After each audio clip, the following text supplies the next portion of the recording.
Assalamualaikum warahmatullahi wabarakatuh. Nama saya Cahya, saya CGP Angkatan 11 dari Kabupaten Bogor. Pada kesempatan kali ini, saya akan memaparkan demonstrasi kontekstual dari modul 3.1, yaitu pengambilan keputusan berbasis nilai-nilai kebajikan sebagai pemimpin.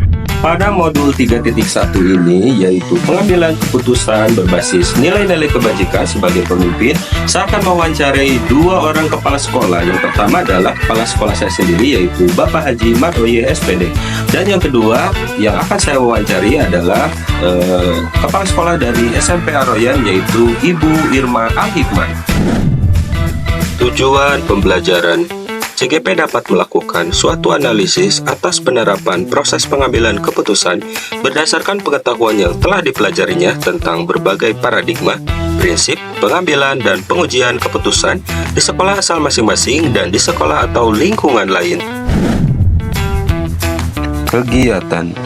Pada kesempatan kali ini, kegiatan yang akan dilakukan adalah mewawancarai dua orang pimpinan atau kepala sekolah. Berikut adalah hasil wawancara saya dengan narasumber satu, yaitu Ibu Irma Al-Hikmah SPD, kepala sekolah dari SMP Aroyan. Assalamualaikum warahmatullahi wabarakatuh. Waalaikumsalam warahmatullahi wabarakatuh. Bagaimana kabarnya Bu Irma? Alhamdulillah baik. Mohon maaf nih mengganggu gitu ya, kedatangan saya ke sini ingin mewawancarai Ibu Irma gitu. Jadi terkait dengan tugas saya di program guru penggerak, ada tugas di demonstrasi kontekstual itu mewawancarai 2 sampai 3 kepala sekolah. Mohon izin apabila memang Bu Irma berkenan, saya wawancarai beberapa pertanyaan. Boleh enggak dengan senang hati. Iya, mohon maaf ya. Sharing aja ya, Sharing kita aja sharing mengenai pengalaman yang real gitu yang pernah saya hadapi ya. Iya. Mulai kemarin kan sudah dikasih kisi-kisi mengenai pertanyaannya seperti apa gitu. Maka kita semi formal aja ya, kita ngobrol. Baik.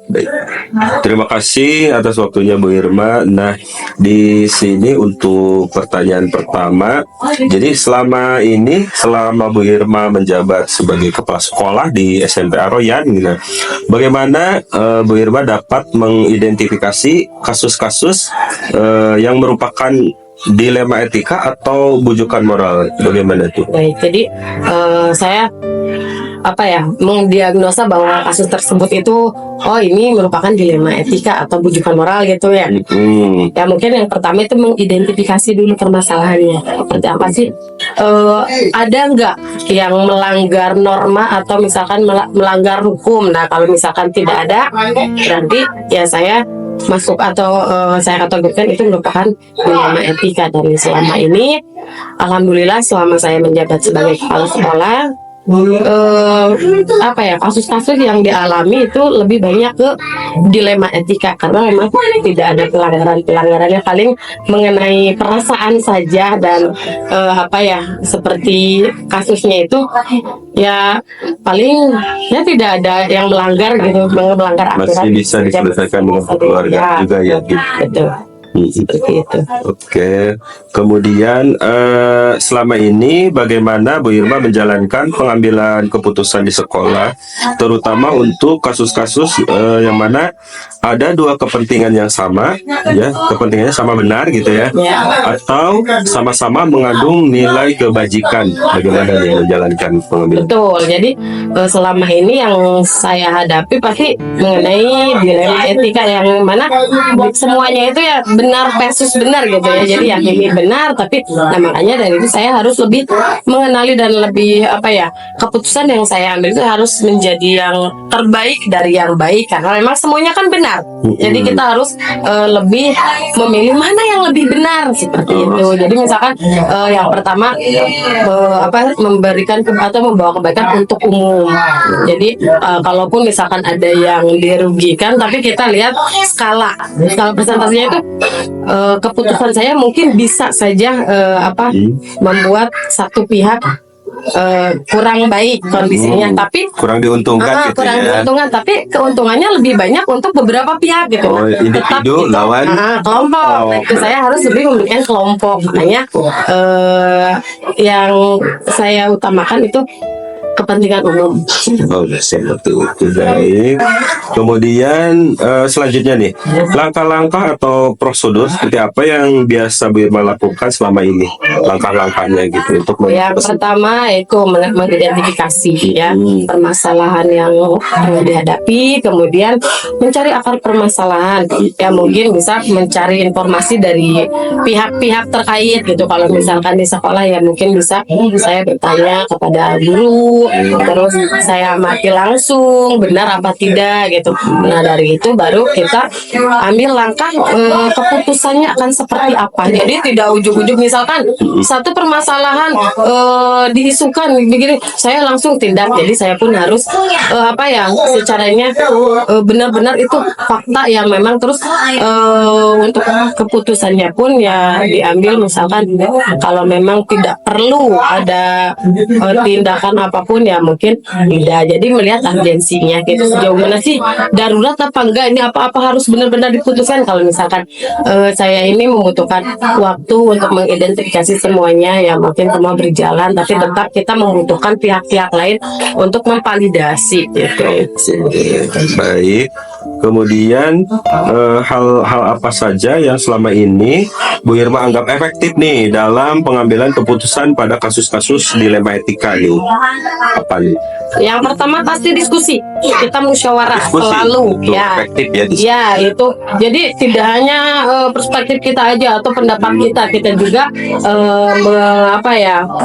merangkum gitu ya dari beberapa pendapat rekan. Kemudian bisa jadi kalau misalkan yang terjadi di sekolah itu kita juga bisa meminta pendapat dari anak juga gitu. Jadi sebagai referensinya. Tidak apa yang kita tahu, apa yang menurut kita benar kita jadikan itu dasar keputusan, tidak. Jadi tetap harus ada musyawarah mufakat. Jadi semuanya setuju, kemudian kebermanfaatannya pun ya lebih menyeluruh gitu. Jadi tidak hanya menurut saya baik tiba-tiba saya putuskan ya.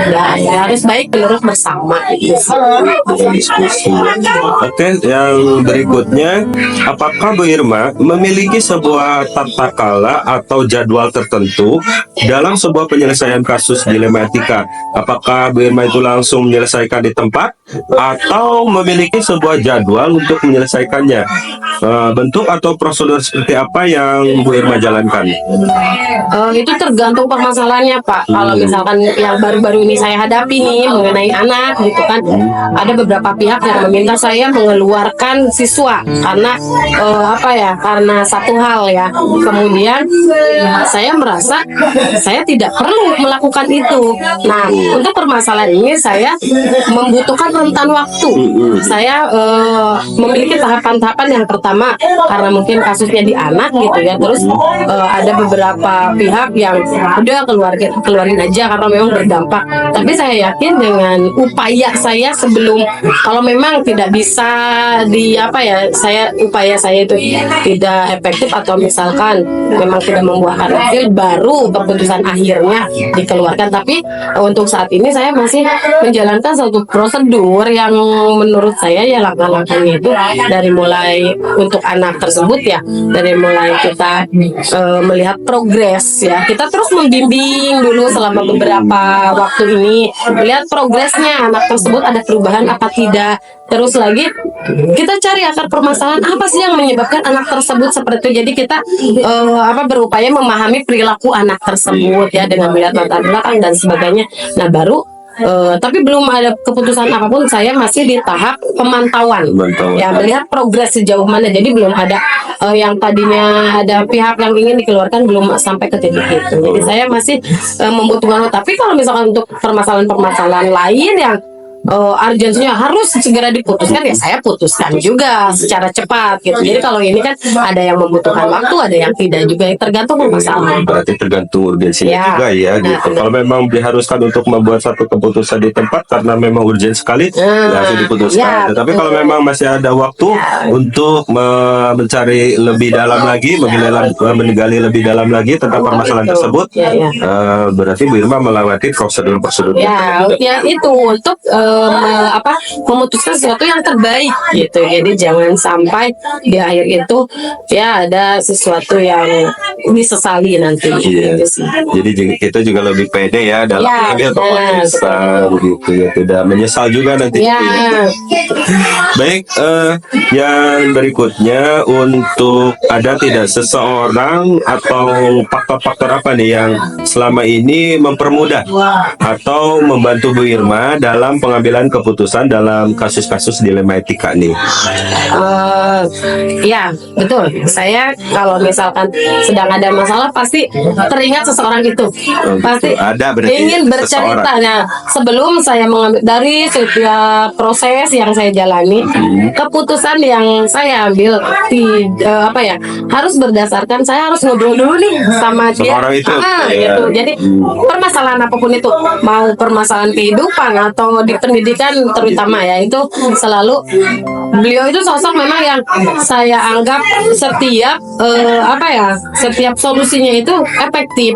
Kemudian cara pandangnya itu menurut saya ya lebih jauh ke depan gitu. Jadi jangkauan itunya ketika saya memutuskan untuk ini, tapi dia memiliki opsi yang selama ini pengalaman yang saya ketika mengikuti alurnya itu selalu kena tepat gitu kan.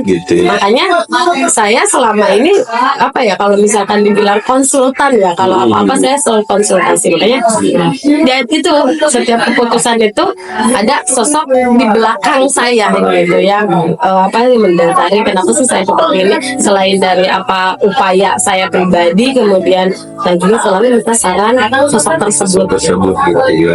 Berarti ada orang yang membantu juga ya. Saya yakin itu orangnya lebih cerdas, lebih pengalamannya juga lebih, pokoknya saya anggap dia tuh lebih gitu, orang yang lebih. Oke, baik. Terakhir nih Bu Irma, dari semua yang telah disampaikan tadi oleh Bu Irma ya. Nah, kira-kira pembelajaran apa yang dapat Bu Irma petik dari pengalaman Bu Irma mengambil keputusan dilema etika nih? Banyak sekali pembelajaran dari setiap permasalahan gitu ya Pak. Yang pertama ya, saya yakini setiap permasalahan itu akan membentuk pribadi kita menjadi lebih lagi gitu. Kemudian dari setiap permasalahan saya selalu meyakini atau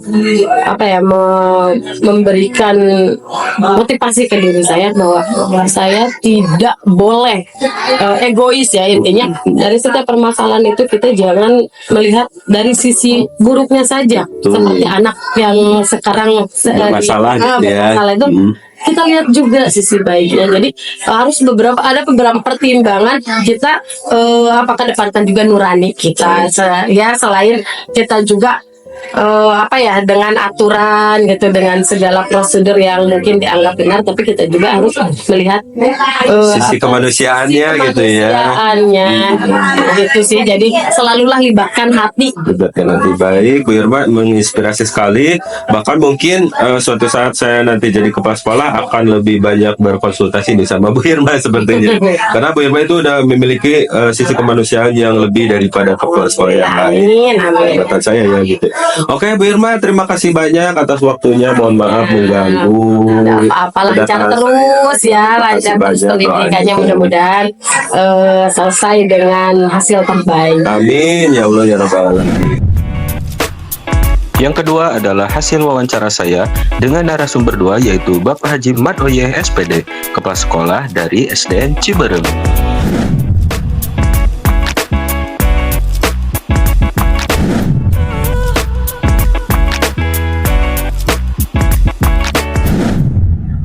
Pertanyaan pertama, selama ini bagaimana Anda dapat mengidentifikasi kasus-kasus yang merupakan dilema etika atau bujukan moral? Jawabannya adalah Biasanya, saya akan membedakan dulu kasusnya seperti apa. Baru kemudian ditentukan apakah kasus tersebut termasuk dalam dilema etika atau bujukan moral. Pertanyaan kedua, selama ini bagaimana Anda dapat menjalankan pengambilan keputusan di sekolah Anda, terutama untuk kasus-kasus di mana ada dua kepentingan yang sama-sama benar atau sama-sama mengandung nilai kebajikan? Pak Haji menjawab, biasanya saya akan melakukan sesi diskusi dengan warga sekolah, yaitu guru-guru dan staf yang ada di sekolah. Dan yang terpenting, keputusan yang saya ambil adalah atas dasar kesepakatan bersama. Pertanyaan ketiga, langkah-langkah atau prosedur seperti apa yang biasa Anda lakukan selama ini? Jawabannya adalah, saya mengambil langkah-langkah berupa pengumpulan info, mempertimbangkan dampak yang akan terjadi, dan membuat rencana pengambilan keputusan berdasarkan kesepakatan bersama. Pertanyaan keempat, hal-hal apa saja yang selama ini Anda anggap efektif dalam pengambilan keputusan pada kasus-kasus dilema etika? Yang selama ini saya lakukan dan efektif adalah pengambilan keputusan berdasarkan kesepakatan bersama dan tetap mempertimbangkan nilai-nilai serta etika yang memanusiakan manusia. Pertanyaan kelima, hal-hal apa saja yang selama ini merupakan tantangan dalam pengambilan keputusan pada kasus-kasus dilema etika? Jawaban Pak Haji adalah, terkadang saya berhadapan dengan pihak-pihak yang memiliki kepentingan pribadi, dan saya kesulitan dalam memilih keputusan yang bisa diterima lapang dada oleh semua pihak. Pertanyaan 6. Apakah Anda memiliki sebuah tatkala atau jadwal tertentu dalam sebuah penyelesaian kasus dilema etika? Apakah Anda langsung menyelesaikan di tempat, atau memiliki sebuah jadwal untuk menyelesaikannya? Bentuk atau prosedur seperti apa yang Anda jalankan? Jawabannya adalah, saya tidak menggunakan jadwal dalam penyelesaian masalah, karena masalah itu harus cepat-cepat diselesaikan, dan pihak-pihak terkait harus segera dihubungi dan dikonfirmasi, dan kemudian diputuskan. Pertanyaan ketujuh, adakah seseorang atau faktor-faktor apa yang selama ini mempermudah atau membantu Anda dalam pengambilan keputusan dalam kasus-kasus dilema etika? Jawabannya adalah, dukungan dari bawahan saya sangat berharga. Meskipun saya seorang kepala sekolah, warga sekolah akan membantu saya dengan cara memberikan motivasi dan alasan yang dapat saya terima. Pertanyaan ke-8. Dari semua hal yang telah disampaikan, pembelajaran apa yang dapat Anda petik dari pengalaman Anda mengambil keputusan dilema etika? Jawabannya adalah, dari sini saya belajar bahwa pengambilan keputusan yang tidak merugikan pihak manapun sulit dilakukan. Namun, semua itu pasti ada jalan keluar yang bisa kita hadapi bersama dengan warga sekolah. Analisis dan refleksi. Analisis dan lakukan refleksi atas hasil wawancara tersebut. Hal-hal menarik dan pertanyaan mengganjal. Hasil akhir pada sesi wawancara yang telah dilakukan adalah masing-masing pimpinan mengambil keputusan dengan penuh pertimbangan dan hati-hati. Hal menarik yang saya temui adalah adanya musyawarah dengan bawahan dan mediasi dengan pihak-pihak terkait dalam setiap pengambilan keputusan. Jika kita bandingkan dengan 4 konsep paradigma, 3 prinsip, dan 9 langkah pengujian, sudah terlihat bahwa ada identifikasi mendalam setiap keputusan. Hal ini menunjukkan adanya peluang peningkatan dalam pengambilan keputusan. Persamaan dan perbedaan. Dari wawancara yang saya lakukan, ada persamaan dan perbedaan antara dua pimpinan. Dalam hal persamaan, kedua kepala sekolah tersebut melibatkan bawahan atau guru dan melakukan komunikasi terbuka.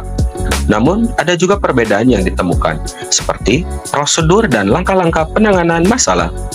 Pak Haji Mat Oye atau Kepala Sekolah SDN Ciberem lebih menekankan penanganan masalah dengan cara bermusyawarah dengan bawahan dan menentukan keputusan dengan cepat. Sedangkan Bu Irma Al-Hikmah, Kepala SMP Aroyan, lebih menekankan pada penyelesaian masalah dengan cara mencari dukungan dari pihak internal dan eksternal, serta mengambil keputusan dengan mempertimbangkan urgensi dalam kecepatan pengambilan keputusan. rencana dan pengukuran efektivitas. Dalam hal perencanaan ke depan, kedua pimpinan perlu direkomendasikan untuk menggunakan 4 paradigma, 3 prinsip, dan 9 langkah pengujian dalam menyelesaikan dilema etika. Selain itu juga, perlu adanya pelibatan dari berbagai pihak yang ahli dalam menyelesaikan sebuah permasalahan sebelum mengambil keputusan. Untuk mengukur efektivitas, pimpinan dapat mengevaluasi bersama setiap keputusan yang telah dipilih dan analisis lagi dengan warga sekolah sebagai solusi untuk setiap permasalahan yang terjadi di masa mendatang. Penerapan pengambilan keputusan. Jika saya berada dalam posisi dilema etika, maka saya akan menerapkan prinsip-prinsip yang telah saya pelajari pada modul 3.1 ini, yaitu 4 paradigma, 3 prinsip, dan 9 langkah pengujian pengambilan keputusan. Saya juga harus mempertimbangkan semua aspek dengan penuh kesadaran dan pertimbangan, agar tercipta sebuah keputusan yang tidak diragukan dan tidak merugikan berbagai pihak. Demikian pemaparan saya kali ini. Semoga videonya bermanfaat, guru penggerak, tergerak, bergerak, menggerakkan. Wassalamualaikum warahmatullahi wabarakatuh.